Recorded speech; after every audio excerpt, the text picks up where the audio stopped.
looking at rulers and finding a few more than I thought I had, but I last showed them, 7 years ago. And this is a nice floppy thing that all children would like to be able to use, and it's called a rulersaurus, of course, with a nice dinosaur on the end. You can wrap it around your wrist and put your hand through and various like that. But it's got the measurements there, metric at the top and imperial underneath, so it is useful, etc. But the kids can play with it as well. Nice material too. It's got a bit mucky over the years, so perhaps I should clean it up, but I don't want to clean it too much, otherwise it'll rub off all the markings.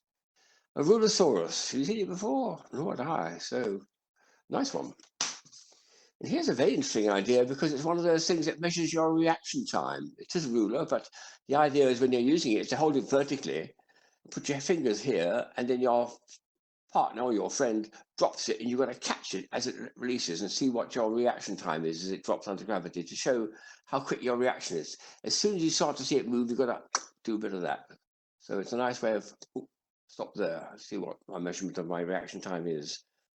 And also just try it at the beginning and the end of an evening in the pub when we can get round to it again, so to see how it slows down.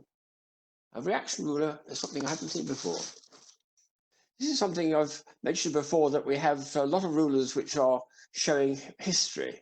This one, it is a ruler just about. It's absolutely crowded with history, and it's probably sold in Stratford because it's a Shakespeare one, the Shakespeare Globe, that's right.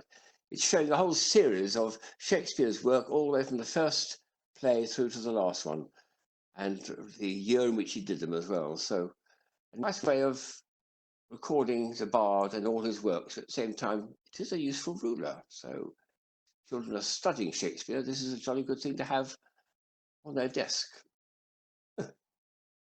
And also, thinking of children still, here's a charming one I picked up in America. I love these sort of things.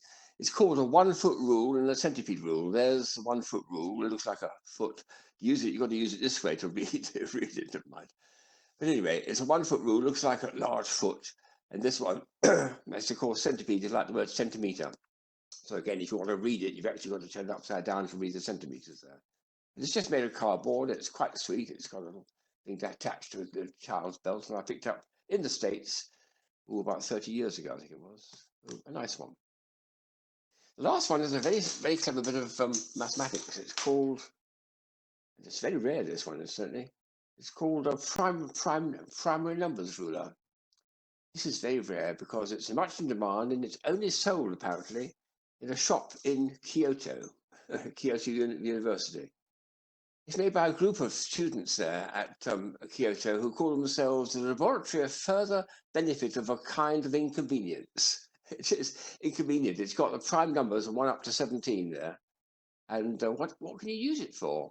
Well, in fact, they point out in the Japanese information sheet there, and it's all in Japanese, but it's got figures there, that you can get all the numbers up to number 8 easily just by subtracting and doing the distances and things. So let's start with here. We've got a 1 is the distance between the 2 and the 3, and 2 is that one, and 4 is the distance between 4 and the 7, and so on. You can work up numbers from 1 to 8. So it's a lovely way of showing something which is a tremendous mystery for mathematicians, and a great delight to the prime numbers, all the way up to, well, as far as 17. It's a nice one there, and I like the fact that it's a rarity too.